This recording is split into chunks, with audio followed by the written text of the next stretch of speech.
Innal hamdalillah nahmaduhu wa nasta'inuhu wa nastaghfiruh wa na'udzu billahi min syururi anfusina wa min sayyiati a'malina may yahdihillahu fala mudhillalah wa may yudlilhu falan tajida lahu waliyyan mursyida. Asyhadu an la ilaha illallah wahdahu la syarikalah wa asyhadu anna Muhammadan abduhu wa rasuluhu la nabiyya wa la rasula ba'dah. Ikhwati fillah, ma'asyiral hadirin wal hadirat, bapak-bapak, ibu-ibu, kaum muslimin dan muslimat, rahimani Allahu wa iyyakum. Mari sama-sama kita awali kajian kita dengan mengucapkan puji dan syukur kepada Allah Subhanahu wa taala. Alhamdulillah pada malam yang penuh berkah ini, seiring dengan turunnya hujan sebagai rahmat dari Allah Subhanahu wa taala, kita tetap dimudahkannya untuk melaksanakan amal soleh, tetap diberikannya semangat untuk melangkahkan kaki ke rumah Allah yang mulia ini. Mudah-mudahan kaki yang kita langkahkan bisa menghapus dosa-dosa kita, dan pada saat yang sama bisa mengangkat derajat dan kemuliaan kita di sisi Allah Subhanahu wa ta'ala. Alhamdulillah kita juga diberikannya semangat untuk duduk di majelis ilmu.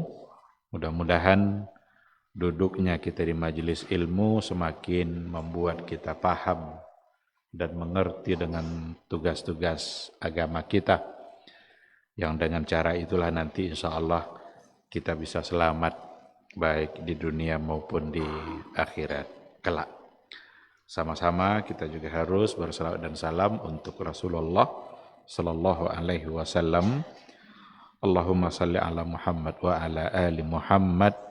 Mudah-mudahan kita adalah orang-orang yang selalu bangga untuk berada di atas sunnah beliau. Mudah-mudahan kita adalah menjadi orang-orang yang selalu bersemangat untuk taat dan istiqamah di atas jalan yang telah beliau sampaikan. Tidak ada jalan selamat selain daripada yang telah diajarkan oleh Rasulullah sallallahu alaihi wasallam. Ibaratnya seperti panggilan Nabi Nuh untuk masuk ke dalam kapalnya. Yang menerima ajakan itu selamat.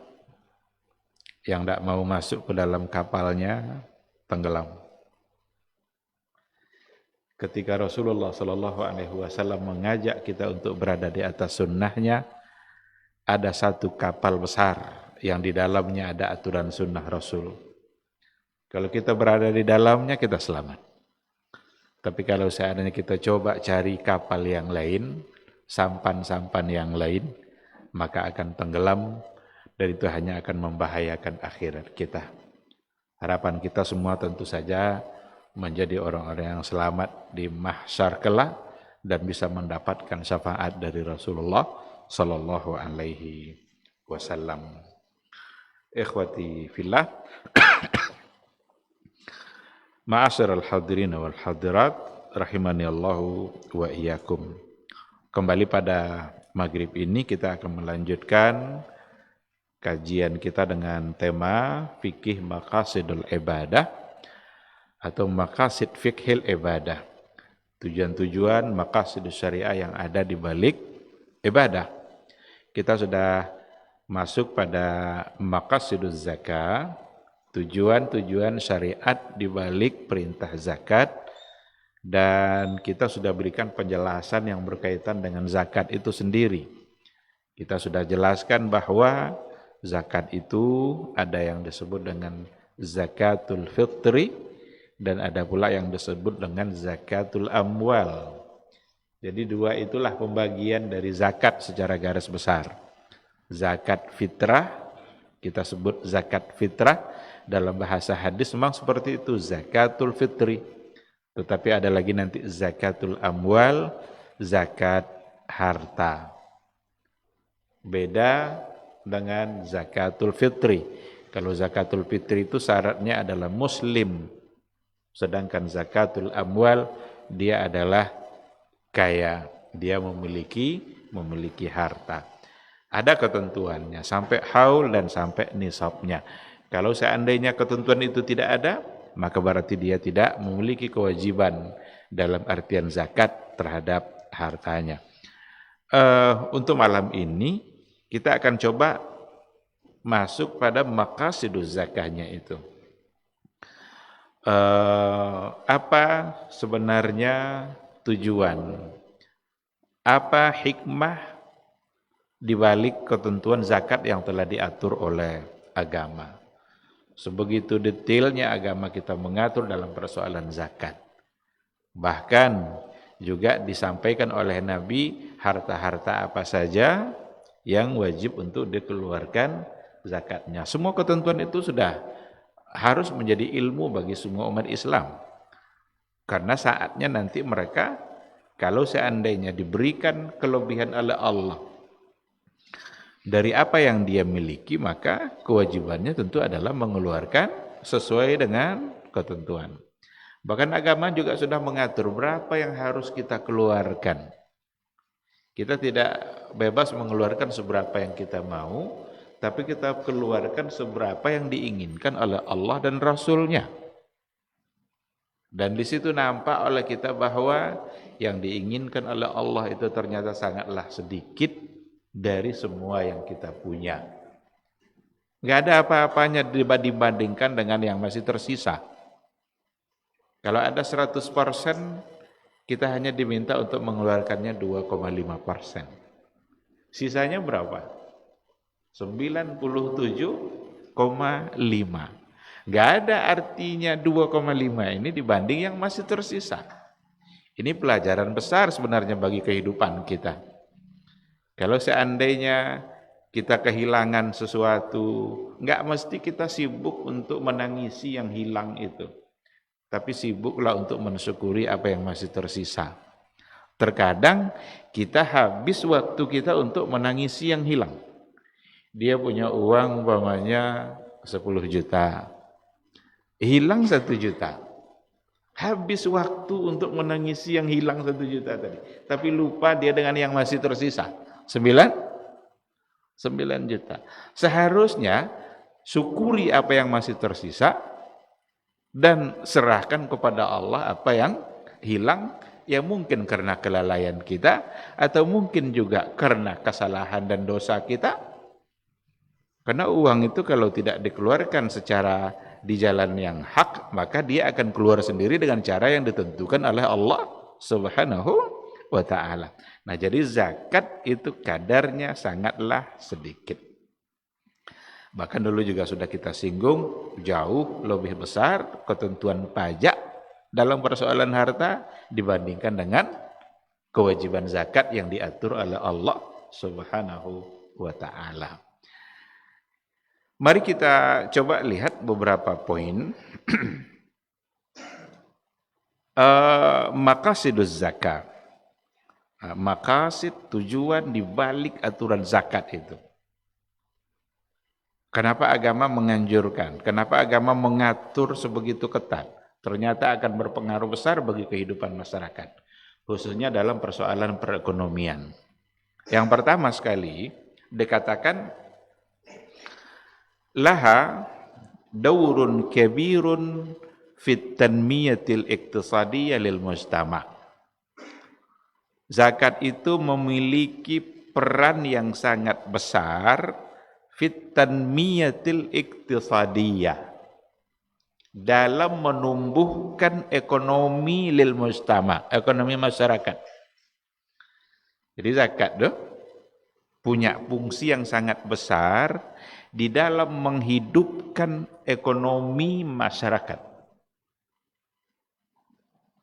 Maka ketikalah orang-orang kaya yang diberikan kelebihan harta oleh Allah, semua mereka mentaati aturan zakat, niscaya ekonomi masyarakat akan tumbuh. Ada orang yang barangkali ditakdirkan tidak memiliki harta yang banyak. Dia hanya memiliki seadanya, bahkan mungkin kurang. Tetapi kekurangannya itu sesungguhnya akan dapat terisi oleh zakat-zakat yang dibagikan yang datang dari orang-orang yang kaya. Begitu at-tanmiyatul iqtisadiyah. Agama dengan aturannya pasti benar. Dan masyarakat akan menilai kebenaran itu. Dan ternyata memang berdasarkan kepada catatan sejarah pada masa dahulu, pada masa Rasul, pada masa Khulafa ar-Rasyidin, dan khususnya yang dijadikan contoh adalah pada masa Umar ibn Abdul Aziz. Begitu tumbuh ekonomi masyarakat ketika itu, bahkan sulit ketika itu untuk mencari orang-orang miskin yang siap untuk menerima zakat. Jadi kekurangan tadi itu akan ditutupi oleh zakat. Orang miskin ketika mendapatkan sesuatu, maka dia akan bisa membeli apa yang dia butuhkan. Awalnya dia tidak punya apa-apa, tapi ketika diberikan zakat, mendapat dia harta bagiannya yang memang dia berhak untuk menerimanya, maka dia akan bisa menutupi kebutuhan-kebutuhan dia melalui apa yang dia dia dapatkan. Kalau awak buat contoh umpama ya, kenapa ekonomi masyarakat ini menggeliat bergerak di awal-awal bulan? Pasti melebihi akhir bulan. Apa sebab? Awal bulan gajian. Kalau sudah awal bulan, banyak orang dapat gaji, yang di kantor dapat gaji, yang di sekolah dapat gaji, yang di kebun pun dapat gaji, macam-macam. Ekonomi masyarakat di awal-awal itu, pasar itu akan hidup. Pasti lebih banyak jumlah putaran uang berbelanja pasti lebih banyak di awal bulan daripada di akhir bulan. Nyadu kadang yang miskin tuh akhir bulan itu tahu baginya. Tapi lebih lo awal ada pula dia tahu orang ndak apa na akhir bulan awal bulan tahu aja. Banyak tahu biti. Nah, sekarang bagaimana Allah ingin menunjukkan keadilan hukum di tengah-tengah masyarakat. Ketika ada orang kaya, ada orang miskin, dan tidak akan bisa orang kaya disebut kaya kalau tidak ada orang miskin. Bahkan orang-orang kaya itu diberi rezeki karena doanya orang-orang miskin. Itu hadis Nabi itu. Kata Rasul, "Innama turzaquna bidu'afaikum." Sesungguhnya kalian yang kaya-kaya ini diberi rezeki karena doa orang-orang yang miskin. Dapatlah dia harta, dapatlah dia bagian zakatnya. Ketika dia mendapatkan bagiannya itu, waktu dapat ada piti tu, sesungguhnya dia itu bagaikan orang-orang yang menikmati di awal bulan yang selama ini dia menerima gaji. Bisa dia membeli apa yang nyenaknya. Dan apa yang dijual oleh masyarakat itu akan laku loh. Ya kalau tidak ada pitinan dijual oleh masyarakat, dah akan laku malah. Banyak orang kojo mau jual goreng-gorengan. Goreng-gorengan di jalan tu tidak kan orang nak pakai Fortuner beli tu dah. Orang pakai Fortuner tu di lobi-lobi hotelnya beli gorengan. Risalah 10.000 cek. Kalau yang di jalan tu saya boleh mati. Siapa tu kan beli tu? Tentu ada pula pasarnya, ada pula level masyarakat yang akan membeli itu. Ketika level masyarakat itu punya uang untuk membeli itu, kok goreng-goreng kan laku. Apa yang dijual oleh masyarakat sendiri itu akan laku dan ekonomi akan menjadi hidup. Jadi dengan adanya zakat, maka mereka yang berhak untuk mendapatkan itu mengambil jatahnya dan bisa memperoleh apa yang dia butuhkan. Itulah sebabnya zakat itu diatur per tahun itu tidak mesti dalam Ramadan. Tidak mesti dalam Ramadan karena kebutuhan orang bukan hanya dalam Ramadan. Diaturlah haul 1 tahun. Umpama ketikanya memulai usaha di bulan Safar, sampailah usahanya itu dengan aset atau modal sampai nisab. Umpamanya dengan modal awal 100 juta. 1 juta kan lah sampai nisab dengan Safar berikutnya berarti 1 tahun. 1 tahun. Kalau sudah sampai 1 tahun, dia harus menghitung apa yang dia punya. Setelah dihitung, kosan 120 juta. Awal kan 1, ini 120 juta. Berarti dia harus keluarkan 2,5% dari 120 juta di bulan Safar berikutnya. Ketika 20 orang yang memulai usahanya nanti di bulan Rabiul Awal. Sampai pula nisab hanya Rabiul Awal berikutnya. Maka dia berkewajiban mengeluarkan pada bulan Rabiul Awal. Ada pula nanti yang punya usaha memulainya di Rabiul Tsani. Berarti Rabiul Tsani berikutnya dia wajib mengeluarkan kalau sampai haul dan nisab. Begitu seterusnya.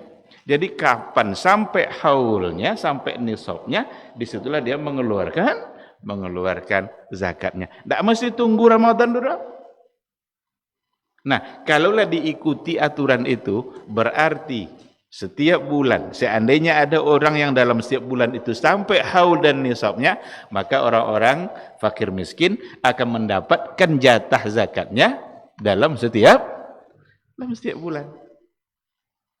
Ya, kadang orangnya Safar, kadang ditunggu sampai Ramadan besok. Tidak, itu namanya menunda. Menunda tidak dibolehkan, mendahulukan yang dibolehkan. Mendahulukan pembayaran zakat. Umpamanya wajib mengeluarkan di bulan Syawal. Ramadan boleh tidak kalau tidak? Boleh. Itu ta'jiluz zakah, menyegerakan. Tapi kalau menunda tidak dibolehkan. Bahkan muncul masalah di kalangan para ulama, masalah fikih, seandainya ada orang yang menunda pembayaran zakat, lalu hilang piti tadi, wajib tidaknya mengganti. Itu dibahas oleh para ulama. Nyasa dia bulan Rabiul Awalnya wajib bayar zakat doang. Diundur deh sampai Ramadan. Bulan Sya'ban hilang piti saudara. Wajibkah dia mengganti? Itu oleh jumhur ulama wajib. Kenapa demikian? Karena ketika datang perintah zakat, maka hukum asalnya perintah itu adalah lil faur. Lil faur itu untuk bersegera. Bukan untuk litarahi, bukan untuk ditunda-tunda. Kalau seandainya memang untuk bersegera, lalu ditundanya, berarti dia salah dan dia harus dihukum dengan kesalahannya itu. Berbeda dengan Abu Hanifah yang memilih bahwa sesungguhnya kewajiban itu bukan lil faur, bukan untuk bersegera, tapi boleh ditunda, maka menurutnya tidak mesti diganti. Ikhwati fillah, ini pada poin yang pertama. Jadi zakat akan benar-benar membuat ekonomi masyarakat menjadi hidup. Yang kedua adalah tathiru nafsil mu'ti wa tazkiyatuha minasyuhi wal bukhl wa takhlisuha minat tam'i wa min saytarati hubbil mal. Apa artinya itu? Tathiru nafsil mu'ti. Zakat itu akan membersihkan jiwa al-mu'ti. Mu'ti itu orang yang memberi, berarti orang yang berzakat. Dari apa dibersihkan? Wa tazkiyatuha minasyuhi wal bukhl. Dan untuk mensucikannya dari sifat asyuh wal bukhl. Bukhlu itu bakhil, pelit. Syuh itu, asyuhha itu sebenarnya artinya pelit juga. Tapi ada perbedaan makna oleh para ulama. Apa antara syuh dengan bukhl? Jadi zakat itu ketika dia diharuskan untuk mengeluarkan zakat, dipaksa untuk mengeluarkan sebagian dari hartanya agar jiwanya bersih dari sifat bakhil dan sifat syuh. Bedanya begini, salah satu dari cara membedakannya seperti yang pernah dijelaskan oleh Syekh Atiyah Muhammad Salim. Kalau al-bukhlu itu dia bakhil terhadap orang lain, tapi bisa boros terhadap diri dia. Tapi ada di antara orang yang memiliki sifat as-suh, dia tidak hanya bakhil terhadap orang lain, tapi dia pelit bahkan terhadap dirinya sendiri. Nyupiti banyak, tapi makan bayar. Piti banyak, tapi inyo aja nak makan bayar. Berarti terhadap diri dia sendiri, dia pelit. Tapi ada di antara orang, dia mungkin bisa boros, berpoya-poya untuk diri dia, tapi untuk orang lain, sulit. Itu bedanya. Dan dua sifat itu tentu tidak baik. Nah, ketika dia dipaksa untuk mengeluarkannya, maka dia sekali, dua kali, tiga kali itu akan membebaskan diri dia dari sifat pelit yang tadi itu, wa takhlisuha minat tam'i, dan membersihkan juga dari tamak. Tamak itu tamak. Kan bahasa kita itu kan bahasa Arab yang sudah jadi bahasa kita, wa min saytarati hubbil mal, dan dari semangat untuk memburu dan menguasai harta. Faya'lam, pada akhirnya dia akan tahu annal hayata laysat kulluha maddah, bahwa sesungguhnya hidup ini sesungguhnya tidaklah selalu hubungannya dengan harta. Jadi beliau tahu bahwa hidup itu tidak selalu pertimbangannya adalah harta. Ternyata dengan cara seperti itu bisa membebaskan orang-orang yang memiliki harta banyak dari sifat yang tadi itu, dari sifat pelit, dari sifat tamak, dan dari sifat cinta harta yang seolah-olah dia menganggap kehidupan ini selalu diukur melalui harta. Dan itu juga pelajaran bagi semua kita, bagi semua orang. Enggak mesti kita mengukur segala-galanya dengan harta. Kau minta tolong juga sekene bapak untuk dan juga minta tolong. Padahal ada istilah ta'awun, kan? Ada istilah saling membantu. Kenapa kalau berhutang agama melarang untuk adanya riba? Karena adanya riba itu semangat mengejar harta. Lupa kita dari sisi tolong menolongnya tadi. Utang piutang itu kan kalau ada orang siapnya memberi utang, ndaknya dapat untung apa-apanya udah. Umpama diberi utang 10 juta, bekok balik mesti 10 juta aja.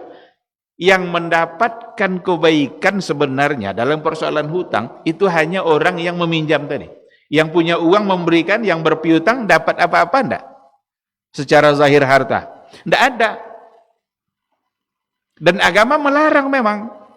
Ndak apa orangnya, boleh 10 juta orangnya, tapi 2 boleh balik suanya. Berarti 2 juta riba. Agama melarang. Apa sebab dia larang? Supaya tertanam sifat saling tolong tadi dalam kehidupan ini. Agar dia tidak menganggap bahwa segala sikap dia selalu diukur pakai uang. Aduh, saatnya awak memang harus memberikan, dan kita dengan pemberian itu hanya mengharapkan pahala dari Allah Subhanahu wa ta'ala. Jadi kalau dijonjin di awal aduh boleh tu balik usuknya, berarti riba. Tapi kalau seandainya ndak ada janji-janji lah, tiba-tiba yang meminjam tadi di lobion boleh ndak? Mau 10 aja balik adanya. Tetapi karena dia benar-benar merasa terbantu tanpa ada sesuatu apapun, tanpa disyaratkan di awal, bahkan yang meminjam pun tidak mengharapkan itu, tapi dibela biore, boleh enggak?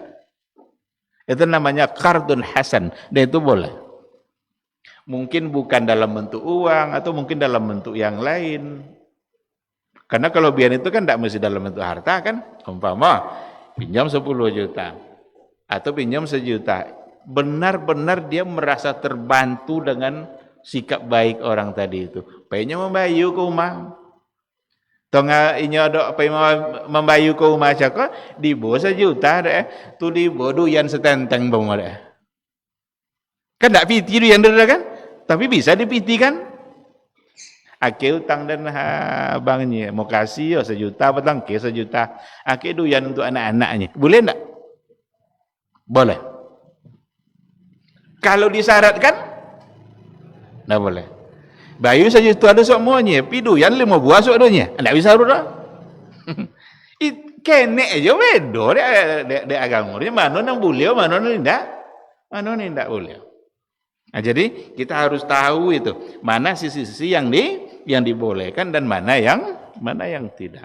Jadi ada ta'awunnya, ada saling kerjasamanya, saling tolongnya itu. Saling tolong itulah yang ingin dibina di tengah-tengah masyarakat.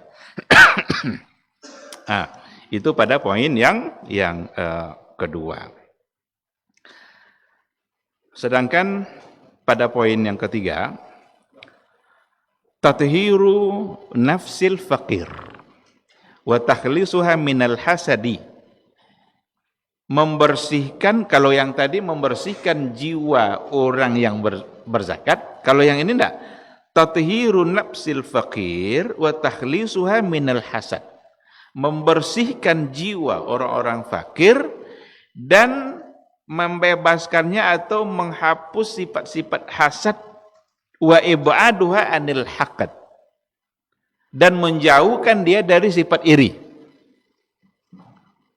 Karena nanti pada akhirnya kita akan lihat bahwa sesungguhnya fungsi zakat ini akan ada pada berbagai sisi. Maka sudut zakat itu akan nampak oleh kita pada berbagai sisi. Pada sisi diri orang yang kaya. Yang tadi itulah tuh.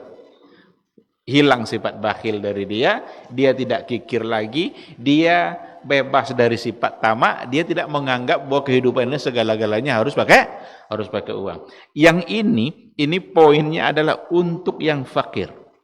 Dengan diberikannya zakat, dengan ia selalu mendapatkan bagiannya, maka itu bisa membersihkan dia dan membebaskannya dari sifat hasad. Hasad serta menjauhkannya dari iri dan dengki. Kalau seandainya dia tidak pernah dia mendapatkan dan merasakan apa-apa dari harta orang kaya itu, bisa tidak muncul hasad? Bisa tidak datang iri dan dengki? Bisa. Tapi kalau seandainya dia selalu mendapatkan kebaikan dari kekayaan yang ada pada orang kaya, akan hilang hasad yang tadi itu. Apa yang akan dihasadkan leh? Nyinyo dapik selama kok. Apa yang menjadi haknya dapik sampai kayaknya. Tapi kalau yang menjadi haknya tidak sampai kayaknya. Nyinyo sedia dapik doa. Aduh haknya di situ. Tapi hak itu tidak sampai ke diri dia. Itu akan bisa memunculkan sifat hasad. Bahkan ingin ada niat-niat yang tidak baik terhadap orang yang kaya. Nah, hilang sifat yang tadi itu. Betapa nikmatnya sebenarnya dalam kehidupan bermasyarakat kalau seandainya terjaga hubungan yang baik dalam semua lapisan masyarakat antara orang yang kaya dengan orang yang miskin. Kalau seandainya ada umpamanya orang yang kaya, kebetulan dia mendapatkan kesulitan di jalan, mungkin bocor bannya, tabasonya wanti, tapi selamanya Gotawi memberikan hak-hak orang fakir miskin yang ada pada hartanya. Kira-kira orang peduli tidak dengan keadaan yang dia hadapi? Peduli. Datang dong, apa kabar Pak Haji? Apa dak banti sih Kak? Bocor ban. Mungkin inyo sesama kan memperbaiki mana dan pandainya. Bahwa ada alatnya. Inyo kan membaiki. Tapi kalau enggak pun ada apa yo dek adanya terjadi sesuatu di jalan. Mati seorang lahnya itunya. Enggak ada kepedulian. Itu fakta dalam masyarakat loh. Tanggunglah sarangnya. Nyo selama kau memang nyo nak sesangnya kan. Jadi ketika diberikan akan ada saling yang apa tadi itu, saling memperhatikan, akan ada saling bantu. Hilang hasad, hilang rasa iri, hilang rasa dengki. Ya memang dalam persoalan hartawan ndak lo boleh iri-iri ke orang lain. Nyesoki yang tu dibeda Allah Taala, ndak aja tahu dia ambil dulu. Ketika ada orang yang diberikan kelebihan oleh Allah, tu awak ndak sama jenyor. Yang adu ke orang tadi, tu Itu ndak bagian awak, memang bagian inyo lah Allah Taala. Ndak perlu iri, ndak ada yang perlu kita merasa aduh kadang sakitnya begitu ada orang dapat oroto. Orang kayunya sakit. Kadang diuji oleh Allah dan ujian itu ada dalam bentuk dua hal tadi.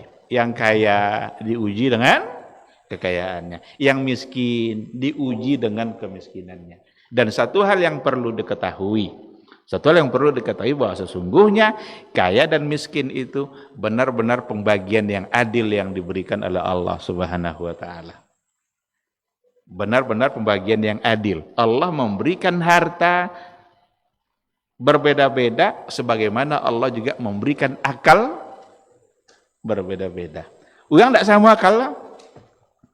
Ada yang daya tangkoknya tinggi, ada yang sedang-sedang, ada yang bawah. Lah puet maju tak mengerti. Ada orang yang sekali dongor dapat. Allah bagi-bagi harta itu sebagaimana Allah juga bagi-bagi akal. Dan di situ ada keadilan Allah. Allah lah yang paling tahu dan keadaan hambanya. Ini si fulan ini cocoknya bagi dia kaya, maka diberikan kekayaan.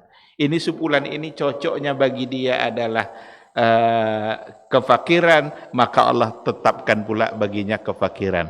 Karena orang-orang yang seandainya yang cocok bagi dia adalah fakir lalu diberikan kekayaan, itu akan bisa merusak agama dan merusak akhiratnya. Ini cocoknya umpama miskin. Kalau seandainya diberikan juga kekayaan, maka akan bisa merusak agama dan merusak akhirat dia. Nah, dulu tidak sekena tak ada. Ketua banyak fiti. Lah banyak fiti. Ada di antara sebahagian yang mudah-mudahan kita tidak masuk ke situ. Ketika diuji oleh Allah dengan harta yang lebih, hilang ketaatan dia yang tadi itu. Nyala saya buat dek mengurus usaha. Dulu tahu tiba di masa ini. Kini ndak lah apa nomor? Nyala lah banyak yang diurus kan? Berarti keadilan Allah dan di situ kita harus mengerti. Maka tidak ada yang perlu diirikan, tetapi perlu juga ada upaya untuk menghindarkan sifat hasad itu, menjauhkan sifat hasad itu dari diri orang-orang fakir. Dengan cara apa? Berikan hak dia. Ya kalau lah hak awak itu tidak dapat, itu memang bangi ada dong. Di kantor lah awak kerja di kantor, ada hak awak itu tidak dapat, orang lain dapat sudah. Apa perasaan awak? Pasti akan ada sesuatu. Ini hak awak. Harta itu ketika kita yang mencari dilebihkan oleh Allah walaupun milik kita tapi bukan hak kita. Maka tidak semua yang kita miliki lalu menjadi hak kita. Tapi sekadar ujian oleh Allah, sekadar melewatkan saja, lewat di tangan awak tapi harus sampai kepada orang yang berhak. Maka diistilahkanlah yang berhak menerima zakat itu dengan al-mustahiq. Al-mustahiq. Berarti orang-orang yang memang berhak untuk menerima zakat.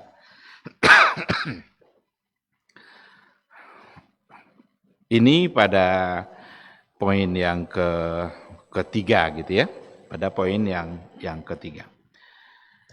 Ya mudah-mudahan dengan ketaatan-ketaatan yang ada pada diri orang-orang yang memiliki harta itu benar-benar akan membuat kehidupan menjadi tenang dan menjadi nyaman. Seandainya lah memang mereka sudah mendapatkan apa yang menjadi hak dia, niscaya akan hilanglah semua kemungkinan buruk yang ada dalam hati dia dan pikiran dia terhadap orang yang memiliki harta.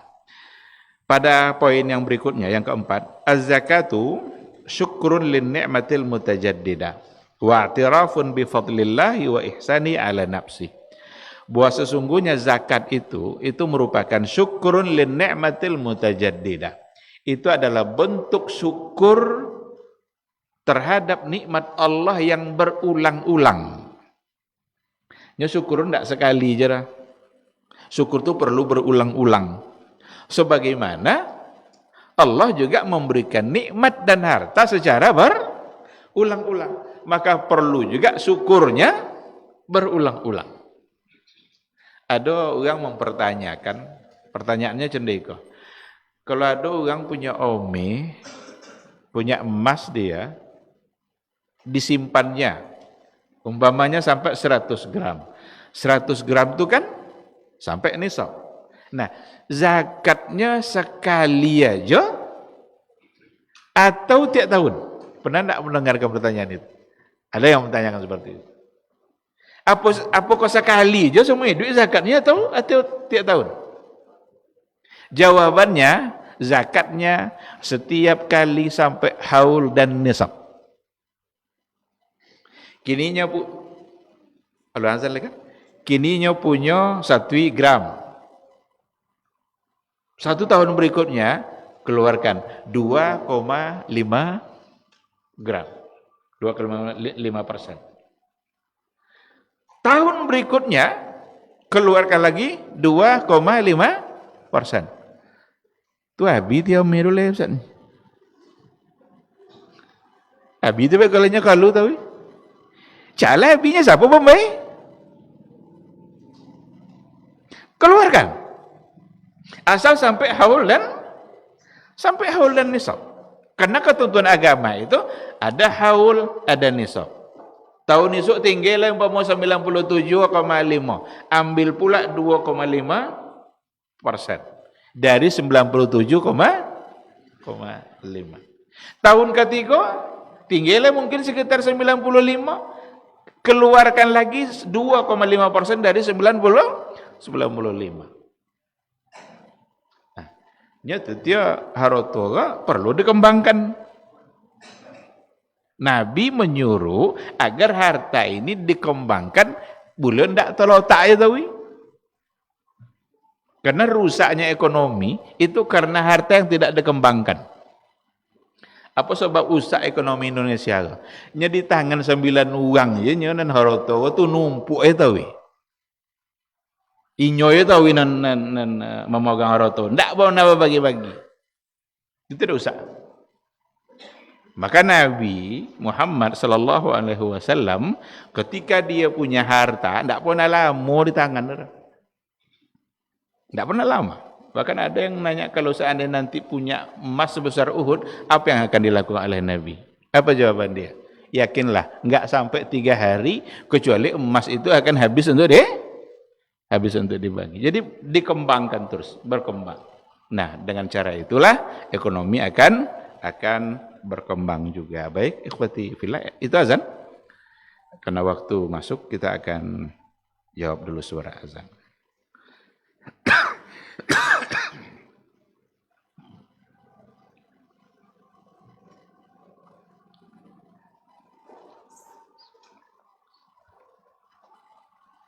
Allahu Akbar, Allahu Akbar. Allahu Akbar, Allahu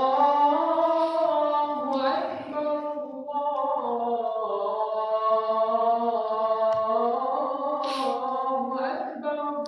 Allahu Akbar.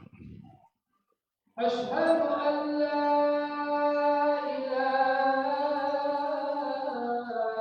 illallah.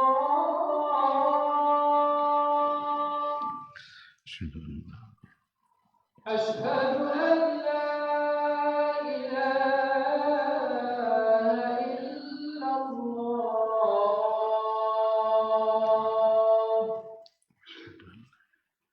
أشهد أن محمدا رسول الله.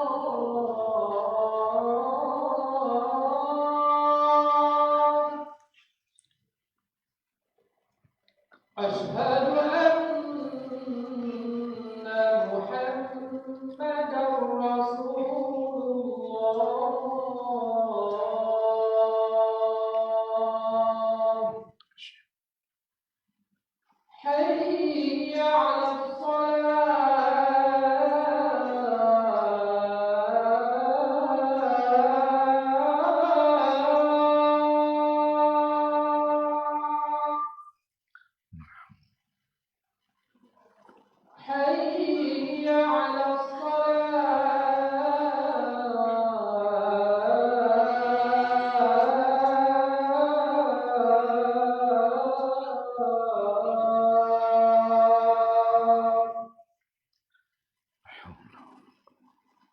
حي على الفلاح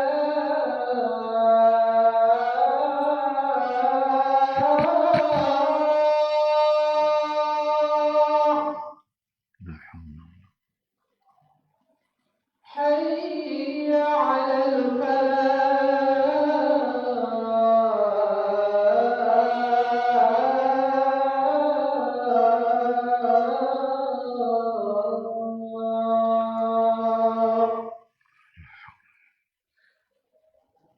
الله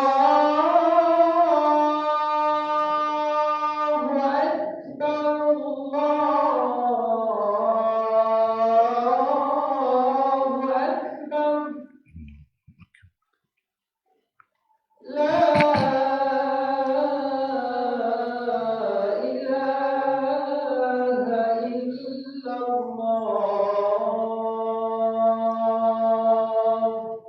La ilaha illallah Muhammadur Rasul.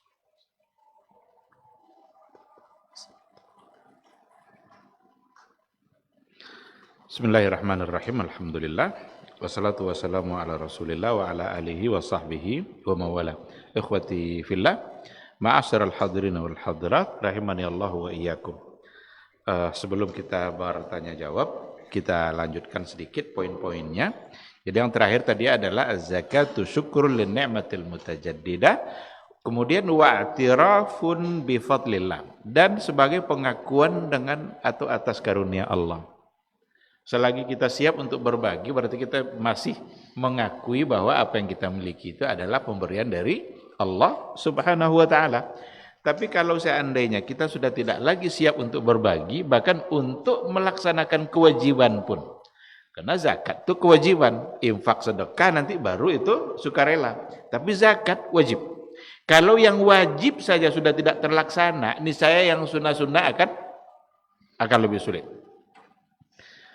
Makanya dulu di awal kita sampaikan apa beda antara zakat, infak, sedekah, hibah, wakaf. Yang wajib dari semua itu hanya satu, zakat. Yang lain sisanya sukarela. Hibah sukarela, wakaf sukarela. Tidak wajib wakaf. Tapi sahabat dulu rata-rata punya wakaf. Yang wajib hanya zakat. Seandainya yang wajib ini sulit untuk dikerjakan, yakinlah yang sunnah-sunnah ini lebih. Sang wajib tidak tahu buat dah. Apalagi yang sunnah-sunnah itu. Apalagi untuk infak. Tapi ketika dia sudah biasa berinfak, untuk zakat itu juga akan lebih mudah. Dan di situ adalah i'tirafun bi fadlillah, itu adalah pengakuan yang terang bagi seorang yang kaya dengan karunia Allah Subhanahu wa ta'ala. Yang berikutnya, yang kelima, tuqallilul fajwa bainal fi'atil istima'iyah. Zakat itu akan mengurangi jarak pemisah di antara komponen-komponen masyarakat. Enggak ada lagi jarak antara yang kaya dengan yang miskin. Mereka akan biasa mengakrabkan diri. Karena yang membedakan kita di sisi Allah apa? Apakah kekayaan yang akan membedakan kita di sisi Allah? Apakah jabatan yang akan membedakan kita di sisi Allah? Tidak. Kalaulah yang akan membuat kita mulia di sisi Allah adalah harta, maka yang paling mulia adalah Qarun. Karena Qarun yang paling banyak harta ya. Seandainya yang akan membuat kita mulia di sisi Allah adalah jabatan, yang paling mulia adalah Fir'aun. Nya Fir'aun pulang tinggi jabatan. Inya jauh di Mesir. Tidak ada orang lebih tinggi berenya ngaku-ngakunya sebagai Tuhan. Tapi bukan itu. Allah ingin sampaikan itu, bahwa kaya miskin dalam kehidupan itu bukan menentukan kemuliaan kita kalian di sisi Allah. Yang menentukan kemuliaan kita di sisi Allah adalah ketakwaan kita. Siapapun kita, asalkan dekat dan takwa kepada Allah, maka kita bisa menjadi mulia. Inilah salah satu dari keindahan yang ada dalam Islam, membuat kita benar-benar bebas dalam menjalani kehidupan. Yang penting kita taat kepada Allah. Yang berhak di pertama siapa? Gubernur kah? Bupati kah? Enggak. Yang berhak di pertama sholat adalah dia yang pertama datang ke masjid. Di hari Jumat, kan, siapa yang pertama masuk masjid, dia yang paling berhak untuk boleh ndak minder. Masuk inyo pertama datang, cuma ndak di masyarakatnya mungkin dianggap ndak apa atau dianggap kurang, abace sampai duduk paling belakang. So kan ada padu ndak tahu adanya. Salah. Yang berhak di sak pertama adalah dia yang pertama masuk masjid. Apa sebab? Karena dia yang paling dulu tergerak hatinya untuk datang ke masjid. Yang terlambat di belakang. Cak pejabat. Itu aturan. Caknya upati. Kita lambat datang. Siap di belakang.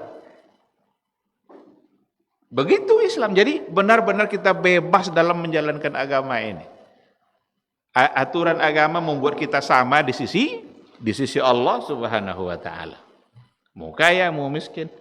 Dengan adanya aturan zakat yang ditaati, itu akan menghilangkan sekat-sekat, menghilangkan jarak pemisah antara yang kaya dengan yang miskin.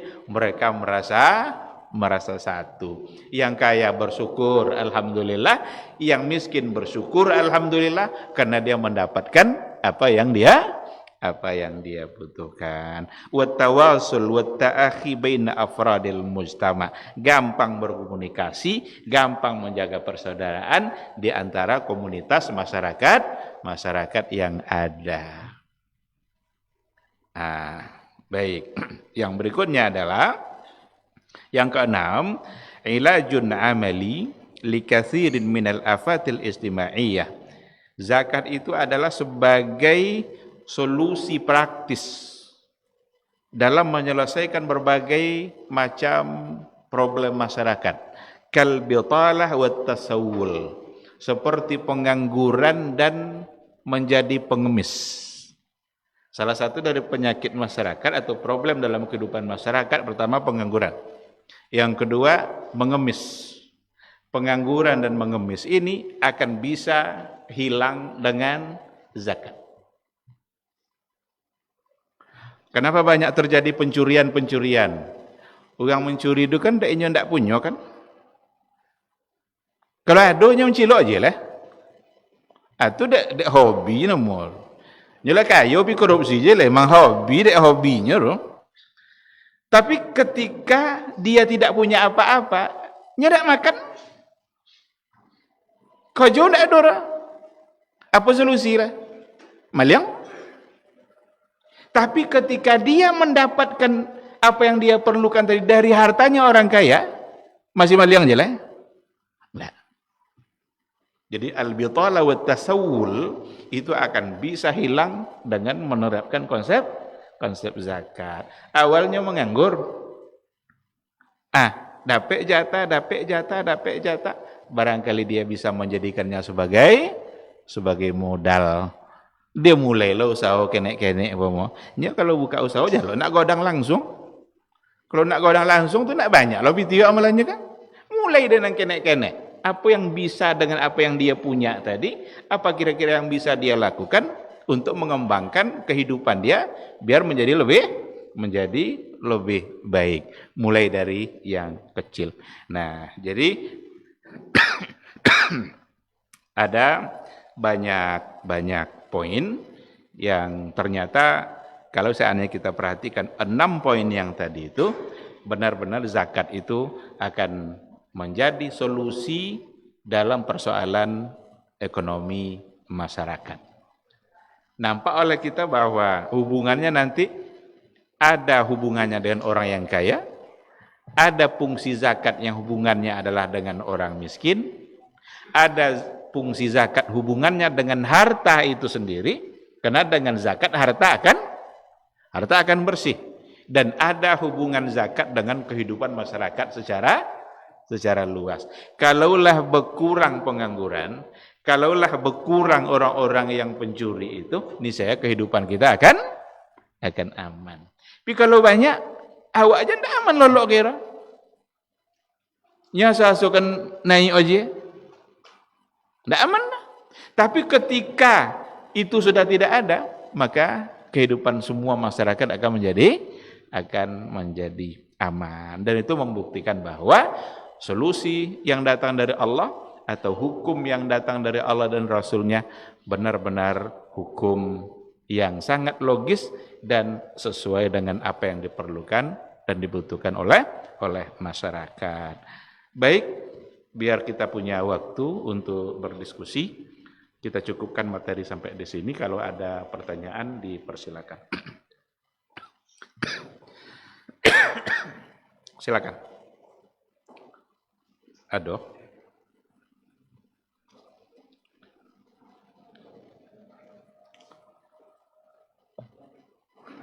Silakan.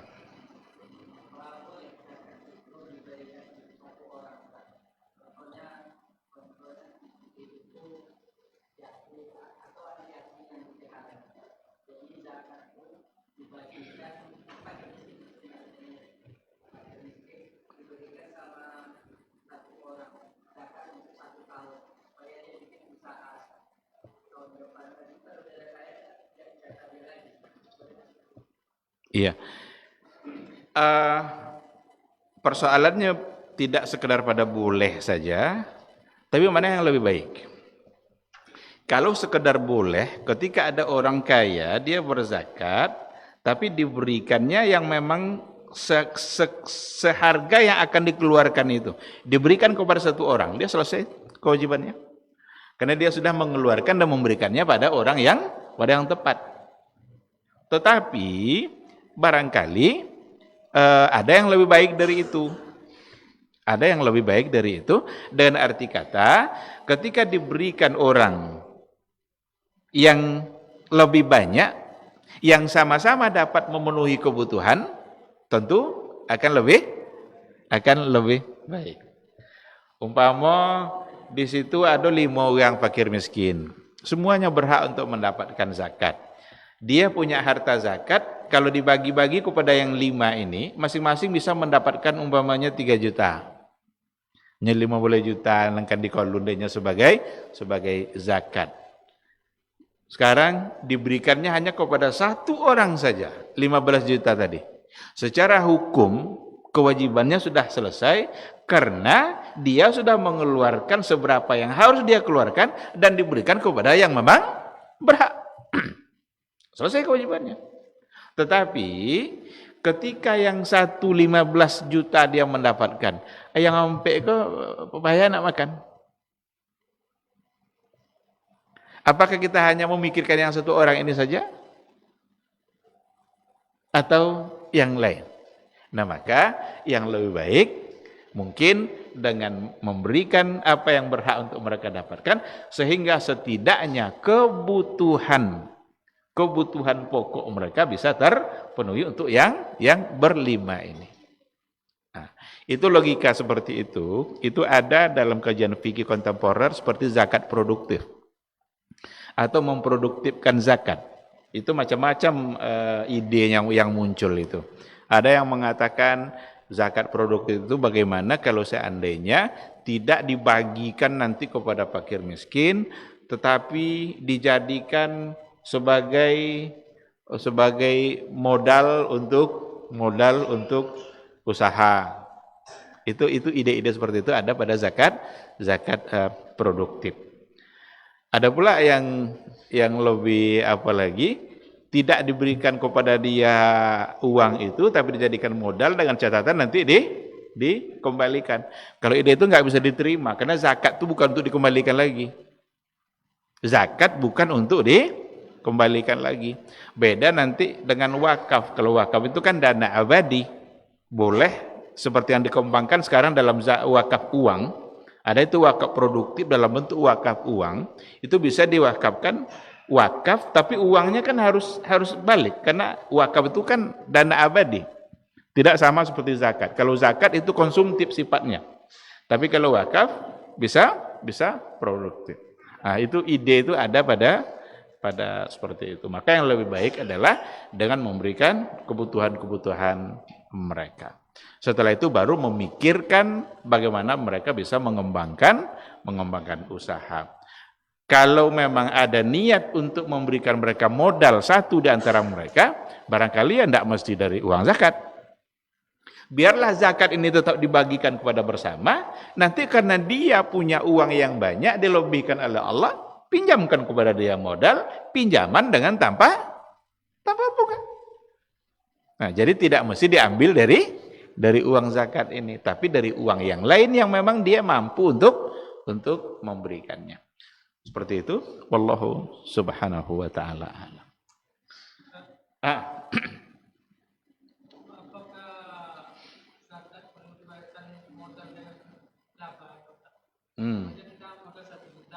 Iya.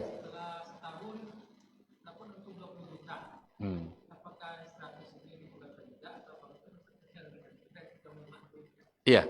Apakah zakat itu yang dikeluarkan untungnya saja atau bersamaan dengan modal? Jawabannya bersamaan dengan modal yang bergerak. Umpamanya dia buka usaha, modalnya sampai 10 juta. Sampai 10 juta kok alun lah masuk nisab lah. Alun sampai nisab lah. Buka usaha harian mau minyak goreng, boy segala macam, topung dan segala kebutuhan harian. 1 tahun berikutnya uangnya menjadi 80 juta dengan keuntungan 40. Modal sampai 10, kemudian untung sampai 10. Jadi 80. Yang dikeluarkan zakatnya apakah untung yang 40 atau modal? Jawabannya yang bersamaan dengan modal yang bergerak. Jadi kalau ada lu laku minyak ke masih ada di rak-rak tu minyak apa? Hitung.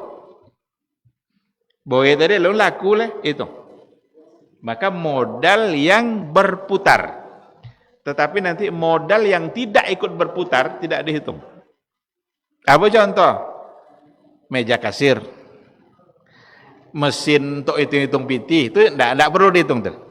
Karena itu bukan yang bergeraknya kan tetap saja. Kalau minyak tadi apa udah dihitungnya sebagai laku. Kini ya tidak laku sebagai habis. Maka perlu untuk dihitung. Harga rak-rak tidak perlu dihitung. Berarti itu bukan modal yang bergerak. Itu maksudnya. Jadi bukan hanya untungnya saja. Wallahu a'lam.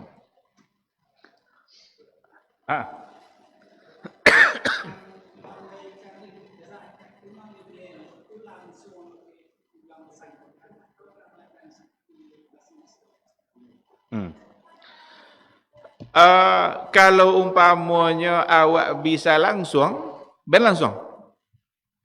Umpama awak di Pulau Payung, siko awak tinggi, sampai haroto zakat. Hitung, kemudian dibagikan. Karena yang paling baik itu adalah membagikan zakat di tempat di mana kita bergaul dan kita berada. Di situ wak duit, situ wak berkomunikasi. Kalau buka kedai wak siko, yang membeli kedai wak itu siapa? Orang siko je, inyo nama lakun awak. Semakin banyak zakat wak, semakin berbelanjanya ke awak. Tapi kalau ndak wak kalung zakatnya mungkin tak belanja ke awak lah. Cumanya kayonya nangnya, jangan kenyo belanja lah, payok ke lainnya.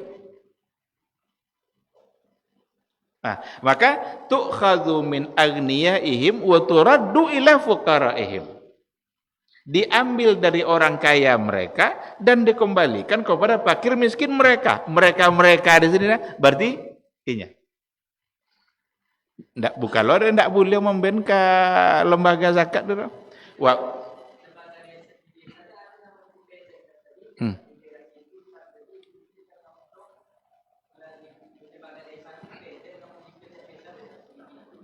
Kalau upazat yang ada di wilayah itu silakan.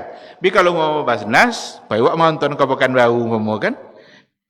Antale dapat orang fakir ke awak itu tanda agaknya inyo mana kan dibagi lah dak sudah tu. Tapi kalau umpamanya ada UPZ, unit pengumpulan zakat di masyarakat setempat dan itu amanah, silakan. Hanya ada juga masalah gini, kenapa orang banyak malih memberikan Lasnas, ada las lembaga amil zakat, Basnas.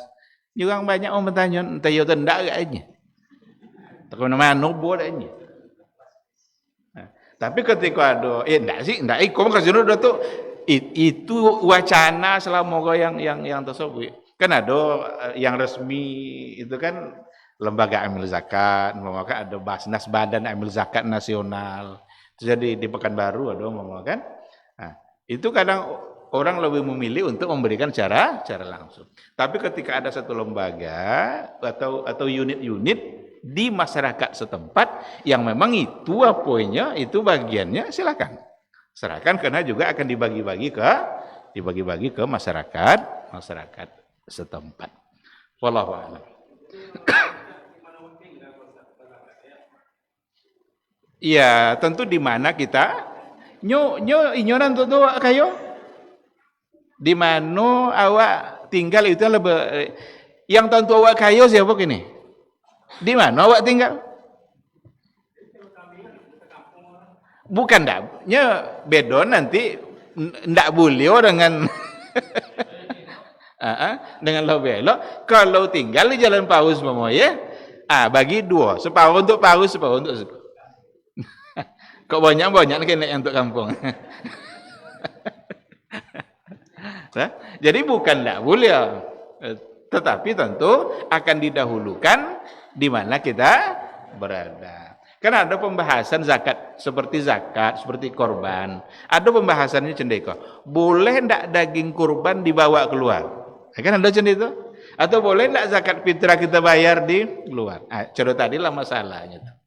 Di mana kita bergaul dan kita berada. Bukan tidak boleh ya. Ketika memang di mus'ab lah 10 iku ka bau yang sitan ndak ada bau syair, bau sitan nya sekolah banyak. Itu tinggal nanti melihat bagaimana yang lebih baik. Wallahu a'lam.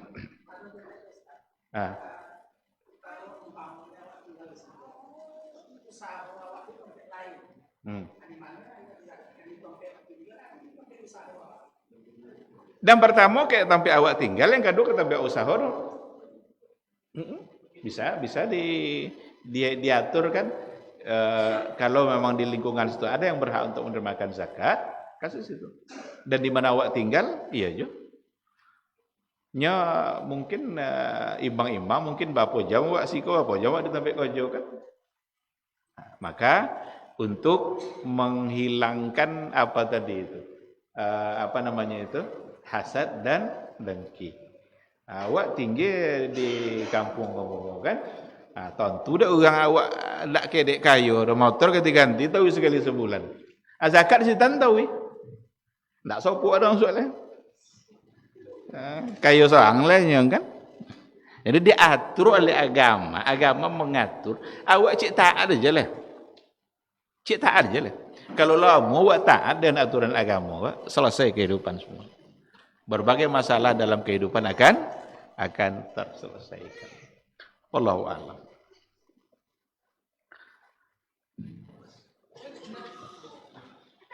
Ada lagi?